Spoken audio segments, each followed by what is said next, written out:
ವಾರ್ತೆಯ ಮುಖ್ಯಾಂಶಗಳು.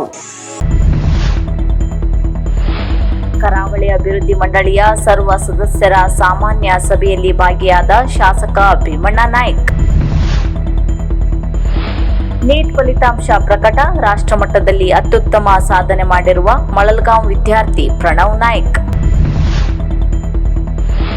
ಪಿಎಂ ಶ್ರೀ ಶಾಲೆಯಲ್ಲಿ ಅರ್ಥಪೂರ್ಣವಾಗಿ ನಡೆದ ಸಂಭ್ರಮ ಶನಿವಾರ ಮಾದರಿ ಕಾರ್ಯಕ್ರಮ. ಗ್ರಾಮೀಣ ಭಾಗದ ವಿದ್ಯಾರ್ಥಿಗಳಲ್ಲಿ ಜಾಗತಿಕ ಸ್ಪರ್ಧೆ ಎದುರಿಸುವ ಕೌಶಲ್ಯ ವೃದ್ಧಿಯಾಗಲಿ, ಸಂಸದ ವಿಶ್ವೇಶ್ವರ ಕಾಗೇರಿ. ಅರವಿಂದ ಅಭ್ಯಾಸ ಮಂಡಳಿ ಅಧ್ಯಕ್ಷರಾಗಿ ಜಿಎಂ ಹೆಗಡೆ ಮುಳಕಂಡ. ಹಲವು ದಶಕಗಳ ಇತಿಹಾಸ ಹೊಂದಿರುವ ಶಿರಸಿಯ ಪ್ರತಿಷ್ಠಿತ ಅರವಿಂದ್ ಅಭ್ಯಾಸ ಮಂಡಳಿಯ ನೂತನ ಅಧ್ಯಕ್ಷರಾಗಿ ಜಿಎಂ ಹೆಗಡೆ ಮುಳಕಂಡ ಅವರು ಆಯ್ಕೆಯಾಗಿದ್ದಾರೆ. ನಗರದ ಹೃದಯ ಭಾಗದಲ್ಲಿರುವ ಮಾರಿಕಂಬ ಕಾಲೇಜು ಎದುರಿನ ವಿದ್ಯಾರ್ಥಿ ನಿಲಯದಲ್ಲಿರುವ ಅರವಿಂದ್ ಅಭ್ಯಾಸ ಮಂಡಳಿಯು ಅರವಿಂದರ ಕುರಿತಾದ ಕಾರ್ಯಕ್ರಮ, ಸಾಮಾಜಿಕ ಕಾರ್ಯಗಳಲ್ಲಿ ತೊಡಗಿಸಿಕೊಂಡಿದೆ. ಇದರ ಅಧ್ಯಕ್ಷರಾಗಿ ಎಂಇಎಸ್ ಶಿಕ್ಷಣ ಸಂಸ್ಥೆಯ ಅಧ್ಯಕ್ಷರು, ಟಿಎಂಎಸ್ ಉಪಾಧ್ಯಕ್ಷರು ಆಗಿರುವ ಜಿಎಂ ಹೆಗಡೆ ಮುಳಕಂಡ ಅವರು ಆಯ್ಕೆಯಾಗಿದ್ದರೆ, ಸಿಎಸ್ ಹೆಗಡೆ ಕಾರ್ಯದರ್ಶಿಯಾಗಿ ಆಯ್ಕೆಯಾಗಿದ್ದಾರೆ. ವ್ಯಸನ ಮುಕ್ತ ಸಮಾಜ ನಿರ್ಮಾಣದ ಆದರ್ಶ ಕಾರ್ಯಕ್ರಮ ಪಿಎಂ ಶ್ರೀ ಕರ್ನಾಟಕ ಪಬ್ಲಿಕ್ ಶಾಲೆ ಮಾರಿಗುಡಿ ಶಿರಸಿಯಲ್ಲಿ ಸಂಭ್ರಮ ಶನಿವಾರದ ಅಂಗವಾಗಿ ಆಯೋಜಿಸಲಾಗಿತ್ತು. ಆದರ್ಶ ದಕ್ಷ ಪೊಲೀಸ್ ಅಧಿಕಾರಿ ಗೀತಾ ಪಾಟೀಲ್ ಅವರು ವಿದ್ಯಾರ್ಥಿಗಳಿಗೆ ಸರ್ಕಾರಿ ಶಾಲೆಯಲ್ಲಿ ಕಲಿತ ತಾನು ಕಠಿಣ ಪರಿಶ್ರಮ, ನಿಶ್ಚಲವಾದ ಗುರಿ, ತನ್ನ ತಂದೆ ತಾಯಿ ಮತ್ತು ಸಮಾಜಕ್ಕೆ ಸೇವೆ ಸಲ್ಲಿಸುವ ಪರಿಕಲ್ಪನೆಯೊಂದಿಗೆ ಕ್ರಮಿಸಿದ ಹಾದಿಯನ್ನು ಮನಮುಟ್ಟುವ ಹಾಗೆ ತಿಳಿಸಿದರು. ಇಂದು ಎಲ್ಲರಿಗೂ ಉತ್ತಮ ಶಿಕ್ಷಣ ಸಿಗುತ್ತದೆ, ಅದರ ಸದುಪಯೋಗ ಪಡೆದುಕೊಂಡು ಉತ್ತಮ ನಾಗರಿಕರಾಗಿ ಸಮಾಜಮುಖಿಗಳಾಗಿ ಎಂದು ಕರೆ ನೀಡಿದರು. ಶಾಲೆಯ ವಿದ್ಯಾರ್ಥಿಗಳಿಗೆ ದಕ್ಷ ಅಧಿಕಾರಿ ಗೀತಾ ಪಾಟೀಲರಿಗೆ ಸನ್ಮಾನಿಸಿದ್ದು ವಿಶೇಷವಾಗಿತ್ತು. ಕಾರ್ಯಕ್ರಮವನ್ನು ಪ್ರಾಯೋಜಿಸಿದ ರಾಮ ಹರಿಕಿಣಿ ಪರಿಚಯಿಸಿ ವ್ಯಸನ ಮುಕ್ತರಾಗಿ ದೇಶದ ಅಭಿವೃದ್ಧಿಯಲ್ಲಿ ಕಾರಣೀಕರ್ತರಾಗಬೇಕೆಂದು ವಿದ್ಯಾರ್ಥಿಗಳಿಗೆ ಕರೆ ನೀಡಿದರು.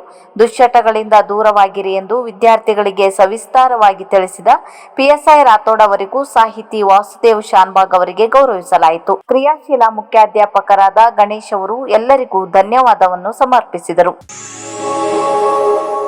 ದೇಶದ ಪ್ರತಿಷ್ಠಿತ ವೈದ್ಯಕೀಯ ವಿಶ್ವವಿದ್ಯಾಲಯಗಳಿಗೆ ಪ್ರವೇಶ ಬಯಸುವ ವಿದ್ಯಾರ್ಥಿಗಳಿಗೆ ರಾಷ್ಟ್ರೀಯ ಪರೀಕ್ಷಾ ಪ್ರಾಧಿಕಾರವು ನಡೆಸಿದ ನೀಟ್ ಪರೀಕ್ಷೆಯ ಫಲಿತಾಂಶ ಪ್ರಕಟಗೊಂಡಿದ್ದು, ಬೆಂಗಳೂರು ಆನ್ಲೈನ್ ಕರಿಯರ್ ಇನ್ಸ್ಟಿಟ್ಯೂಟ್ನಲ್ಲಿ ವ್ಯಾಸಂಗ ಮಾಡಿರುವ ಶಿರಸಿ ತಾಲೂಕಿನ ಮಳಲ್ಗಾಂವ್ ಗ್ರಾಮದ ಪ್ರಣವ್ ನಾಯ್ಕ್ ಅತ್ಯುನ್ನತ ಅಂಕ ಗಳಿಸುವ ಮೂಲಕ ಅತ್ಯುತ್ತಮ ಸಾಧನೆಗೈದಿದ್ದಾರೆ.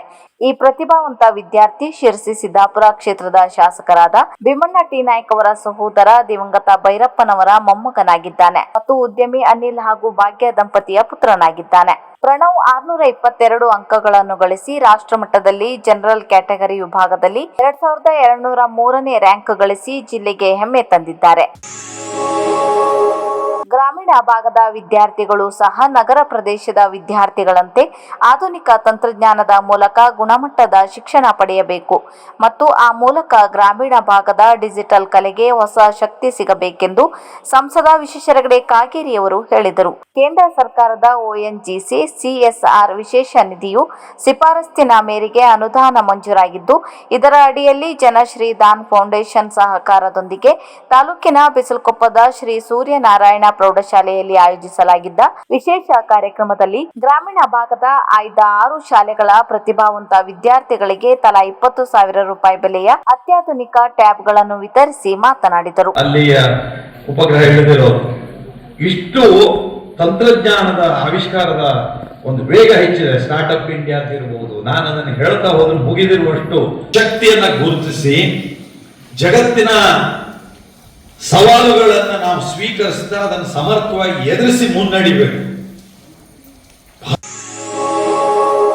ಕರಾವಳಿ ಅಭಿವೃದ್ಧಿ ಮಂಡಳಿಯ ಸರ್ವ ಸದಸ್ಯರ ಸಾಮಾನ್ಯ ಸಭೆಯು ಇಂದು ಕಾರವಾರದ ಉತ್ತರ ಕನ್ನಡ ಜಿಲ್ಲಾಧಿಕಾರಿಗಳ ಕಾರ್ಯಾಲಯದ ಸಭಾಂಗಣದಲ್ಲಿ ಯಶಸ್ವಿಯಾಗಿ ಜರುಗಿತು. ಮಂಡಳಿಯ ಅಧ್ಯಕ್ಷರಾದ ಎಂಎ ಗಫೂರ್ ಅವರ ಅಧ್ಯಕ್ಷತೆಯಲ್ಲಿ ನಡೆದ ಈ ಪ್ರಮುಖ ಸಭೆಯಲ್ಲಿ ಶಿರಸಿ ಸಿದ್ದಾಪುರ ಕ್ಷೇತ್ರದ ಶಾಸಕರಾದ ಭೀಮಣ್ಣ ಟಿ ನಾಯ್ಕ್ ಅವರು ಪಾಲ್ಗೊಂಡು ಕರಾವಳಿ ಪ್ರದೇಶದ ಅಭಿವೃದ್ಧಿ ಕಾರ್ಯಗಳ ಕುರಿತು ಪ್ರಮುಖ ಸಲಹೆ ಸೂಚನೆಯನ್ನು ನೀಡಿದರು. ಸಭೆಯಲ್ಲಿ ವಿಶೇಷವಾಗಿ ಮಾತನಾಡಿದ ಶಾಸಕ ಭೀಮಣ್ಣ ಟಿ ನಾಯ್ಕ್ ಅವರು ತಮ್ಮ ಕ್ಷೇತ್ರ ವ್ಯಾಪ್ತಿಯಲ್ಲಿ ಕೃಷಿ ಮತ್ತು ಸಾರ್ವಜನಿಕರ ಅನುಕೂಲಕ್ಕಾಗಿ ಕಿಂಡಿ ಅಣೆಕಟ್ಟುಗಳು ಮತ್ತು ಕಾಲು ಸಂಕಗಳ ನಿರ್ಮಾಣಕ್ಕೆ ಹೆಚ್ಚಿನ ಆದ್ಯತೆ ನೀಡಬೇಕು ಎಂದರು. ಗ್ರಾಮೀಣ ಭಾಗದ ಶಾಲೆಗಳ ಮೂಲ ಸೌಕರ್ಯ ಅಭಿವೃದ್ಧಿ ಹಾಗೂ ಪ್ರವಾಸೋದ್ಯಮಕ್ಕೆ ಹೆಚ್ಚಿನ ಒತ್ತು ನೀಡುವ ನಿಟ್ಟಿನಲ್ಲಿ ಪ್ರಮುಖ ಜಲಪಾತಗಳನ್ನು ಅಭಿವೃದ್ಧಿಪಡಿಸಲು ವಿಶೇಷ ಅನುದಾನವನ್ನು ಮಂಜೂರಿ ಮಾಡಬೇಕೆಂದು ಮಂಡಳಿಯ ಅಧ್ಯಕ್ಷರಿಗೆ ಅಧಿಕೃತವಾಗಿ ಮನವಿ ಮಾಡಿಕೊಂಡರು. ಸಭೆಯಲ್ಲಿ ಜಿಲ್ಲಾಧಿಕಾರಿಗಳು, ಜಿಲ್ಲಾ ಪಂಚಾಯತ್ ಸಿಇಒ, ಮಂಡಳಿಯ ಕಾರ್ಯದರ್ಶಿಗಳು, ವಿವಿಧ ಜನಪ್ರತಿನಿಧಿಗಳು ಹಾಗೂ ಹಿರಿಯ ಅಧಿಕಾರಿಗಳು ಉಪಸ್ಥಿತರಿದ್ದರು.